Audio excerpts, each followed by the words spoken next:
Okay, so I decided to make this video to give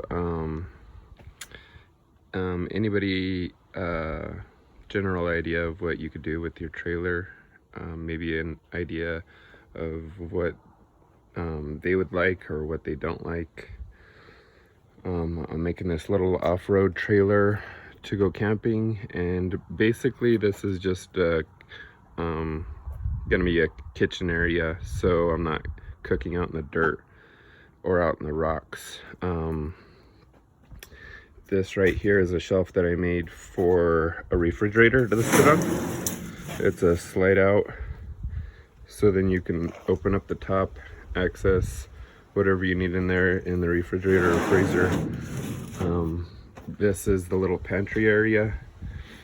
I kind of took in weight, decided about weight and how it was going to affect the trailer, so I started with canned foods on the bottom. This container's pretty big, but I was just gonna go with like maybe some cereal or something for the kids. And then I went with this bigger container for maybe flour, or I'm not too sure. I might have 2 or 3 of those. I might just do something else right here, pancake mix or something like that.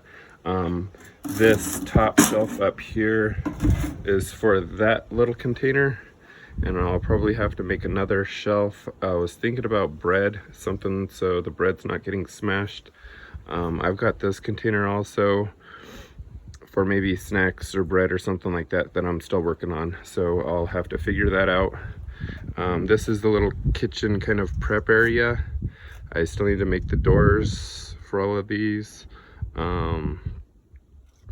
but I'll be able to, I think I'll probably cut this in half. Right now you can lift up this whole lid and kind of access the whole thing down here, so I still need to kind of clean it all up and finish welding and figure out what I'm going to do. As far as that goes, I'm going to make another shelf up here to store more stuff up in there, for my coffee, stuff like that. I've got these magnetic hooks that I'm going to use for different stuff. I'm walking around. I'm going to end up building a tire carrier right here. This compartment right here will be for clothes, so I'll be able to open that up and store a couple of those totes.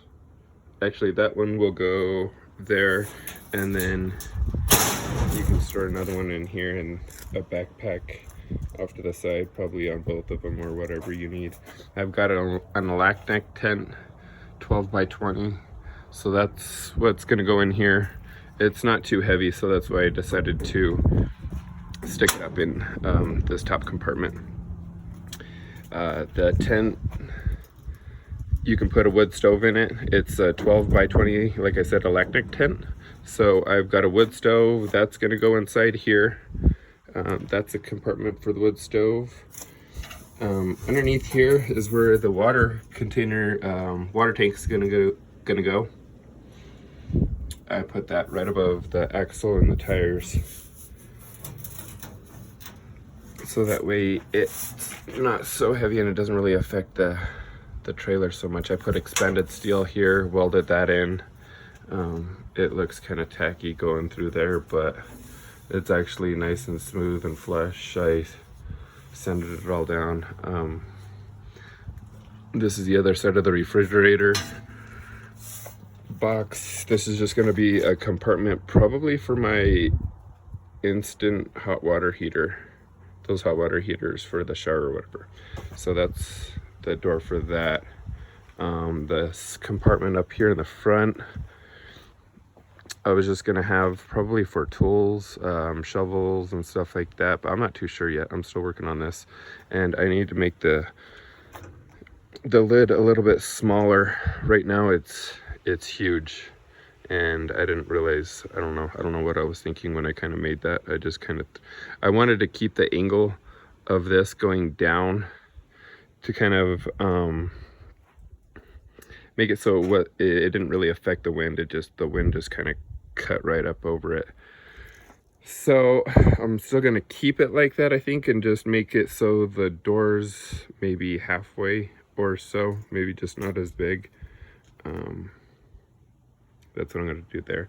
I did 16 gauge sheet metal inside here, and this is 1.5 by 1.5 angle iron, and this is 1.5 flat steel, flat strap.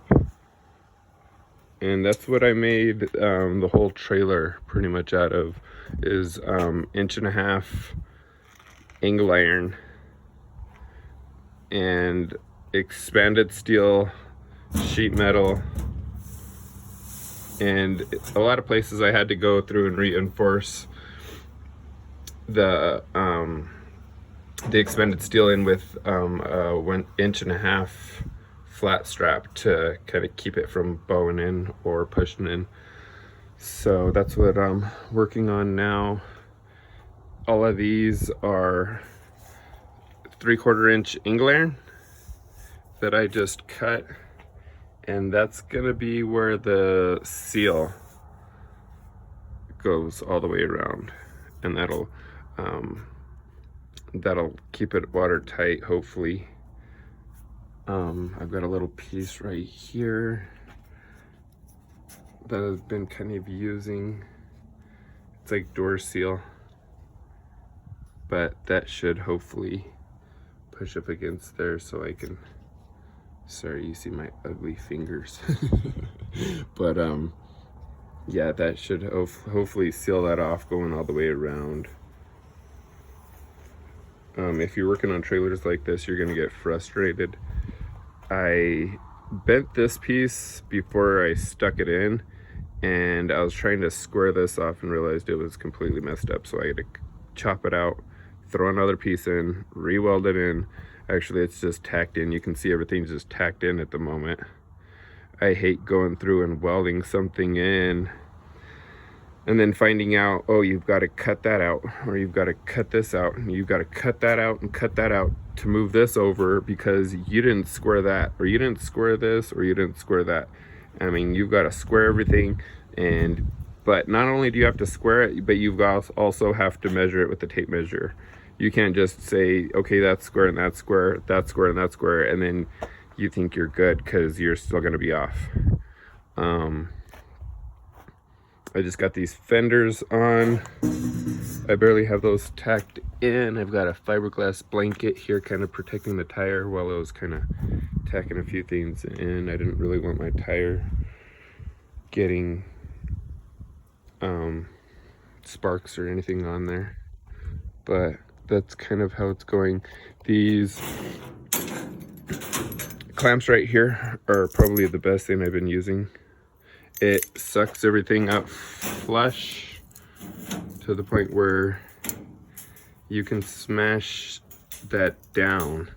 You can hear it smashing down, and you get it nice and tight, and then you can, you know, throw a bead in here or throw a little tack in here or whatever. And you know, if you're using sheet metal, doesn't matter, you know, really what you're using. These clamps are really good for working on stuff like this. So I use this little magnetic, actually it's a huge magnetic